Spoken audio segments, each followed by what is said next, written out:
Hi, my name is Celine, and today I will tell you the story of Beekeeper and the Bewitched Hare.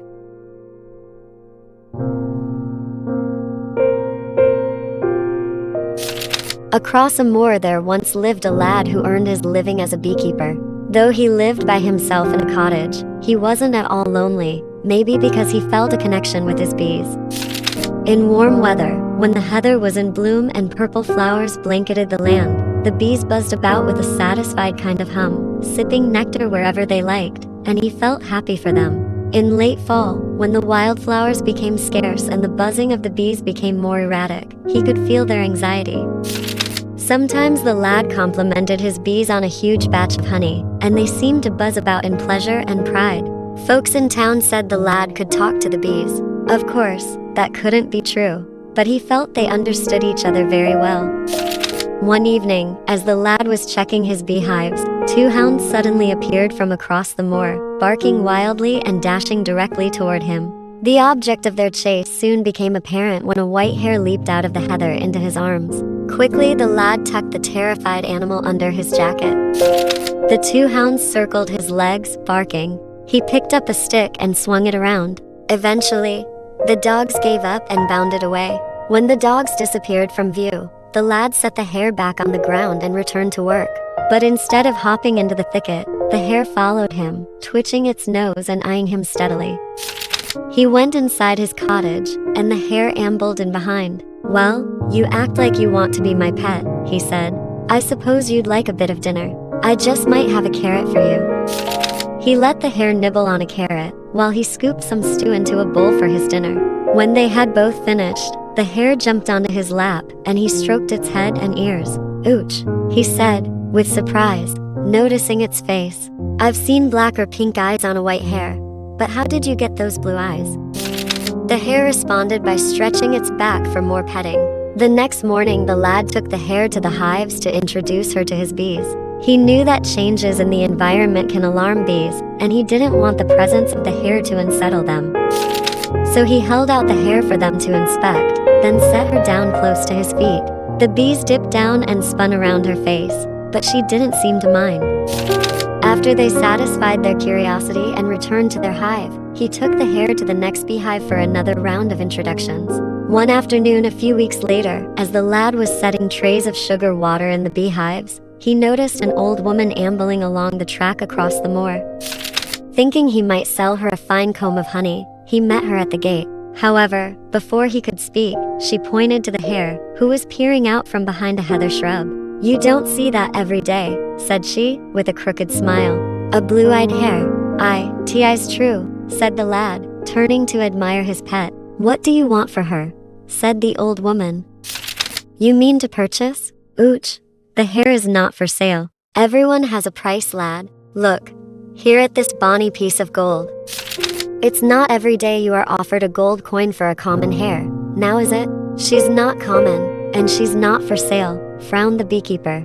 At once the old woman, whom the lad had thought much too old for such friskiness, sprung over to grab the hare. A bee hovering nearby gave a loud, shrill sound that surprised the old woman and alerted the other bees. In moments, a dark swarm had gathered and rushed to attack the old woman. "Eek!" she cried, spinning around and running away. "You'll be sorry you didn't hand over that worthless hare when you had a chance." The next day, at his stall in the marketplace, where the lad was selling his honey, the beekeeper shared what happened with the vendors who tended the stalls next to his. "That old woman was a witch," said the baker. He took a moment from arranging his scones and meat pies into neat rows to cross his arms and lean forward. "Take my word, you'd best be careful." Agreed the seller of sweaters and kilts on the beekeeper's other side. That woman was a witch? No doubt about it. The lad thought, maybe, but then again, these two often talk about one person or another being an elf or witch in disguise. It may have been just a strange happenstance too. Still, just to be safe, that night, the lad barred his windows and locked his doors. The next morning, the lad found the hare hopping about in front of the beehives with nervous anxiety. "What's gotten into you?" he said. The hare rubbed its head against the beehive door. When the lad opened it, the hare hopped over to the tray of sugar water he had set inside the day before. "What's the matter with you?" he said again as the hare stood next to the tray, shaking its head vigorously. The lad leaned forward. This water smells different. Could it have turned bad somehow? The hare hopped even more excitedly than before. I best dump this and replace it, said he, and the hare shook its head in agreement. The beekeeper poured the tray onto a patch of grass and heather, and the green sizzled and turned brown in an instant. Wow, the lad said in amazement. I'd better check the other trays too. One by one, he emptied each tray, until at last the hare settled down. How did you know? Said he, stroking the hare, and she seemed to sigh in relief. The rest of the summer passed. Soon frost lay on the ground. In the morning, few flowers and very few bees remained out in the cold air. Most bees had already retreated to the hives, where they began their cold weather work of keeping the hive warm enough for their queen to lay her eggs. One chilly October morning, as the lad was collecting honey from the hives, a gypsy caravan rolled by on its way southward. He waved to the driver, and a young gypsy man waved back. Much later, the lad noticed a sack of grain lying in the road just past the gate. Ooch! It must have dropped from the gypsy van. They'll never know it's missing till they set up camp tonight. By then it'll be too dark to come back looking for it. So the lad hoisted the sack onto his cart and followed the tracks that the gypsy van had dug behind in the earth. In an hour or so, he caught up with them. He hailed them, and when they stopped, he handed the young gypsy driver the sack of grain. Do you mean to tell me you followed us all this time to return our sack of grain? Said the young gypsy man.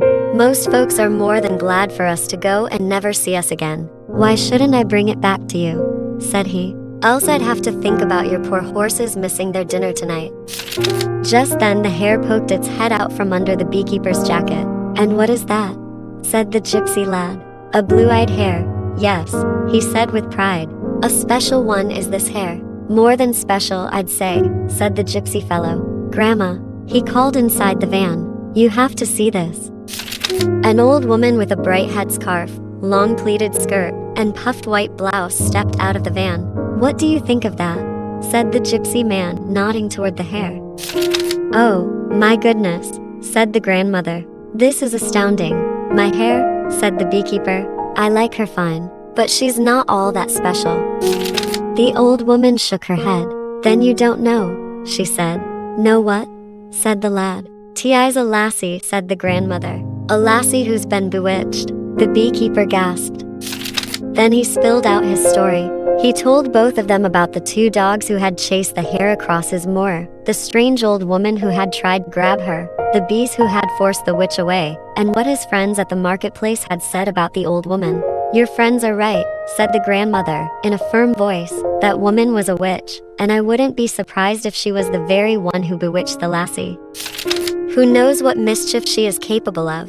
One thing you can count on, she will come back. She's biding her time for the lassie, that she is. What is she waiting for? All Hallows Eve, I suspect, said the grandmother. The bees will be back in their hives by then, and no longer a threat to here. Most of all, that's the one day of the year when the magic of witches is the strongest. What can I do to protect the hare? He said, alarmed. Tell me, how much can you communicate with the bees? Well, we seem to understand each other.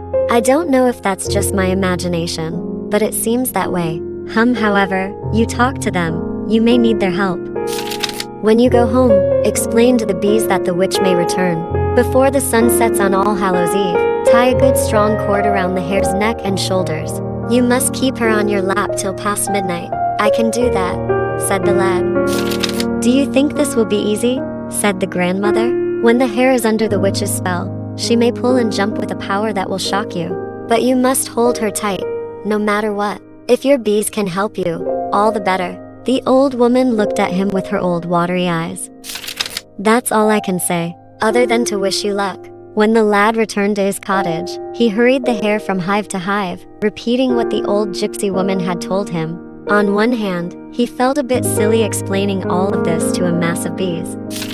Yet by their collective sounds, they seemed to murmur in understanding, like how a crowd of people might do when responding to a speaker. When the lad stepped away, he sensed a building excitement from within the hives. On All Hallows Eve, the beekeeper tied a strong cord around the hare's neck and shoulders and set her on his lap. There she stayed contentedly until the darkness settled so thickly that he could only see the profile of her white fur. Then suddenly the hare lurched so powerfully that he could barely contain her. She twisted with such might it was all he could do to keep her from sliding out of his hands. Just as she started to wriggle free, he heard a hum that meant his bees were encircling them. Closer and thicker came the bees, forming a tall and deep surround. The hare jerked her ears and twitched her nose. She flitted on his lap and hopped about, but no longer tried to escape. Finally, the hare settled down once more. And then the marvel of it. No longer was a white, blue-eyed hare on his lap, but a bonny, blue-eyed lassie. Of course, she moved off his lap at once, and they both took a few steps away. When they looked up, they smiled. "So it's true," he said, "you're a lassie. You saved my bees. How did you do it? How did you know about the poisoned water?" "I was under the witch's curse," said she. "I could feel her magic was trying to poison your bees in revenge. You saved me," she said. "Now the curse is gone." They both smiled again. "Won't you stay for tea?" he said. "That I will," said she. And each of them knew in their hearts they would stay together for much more than tea, for all the years to come. And indeed, that they did.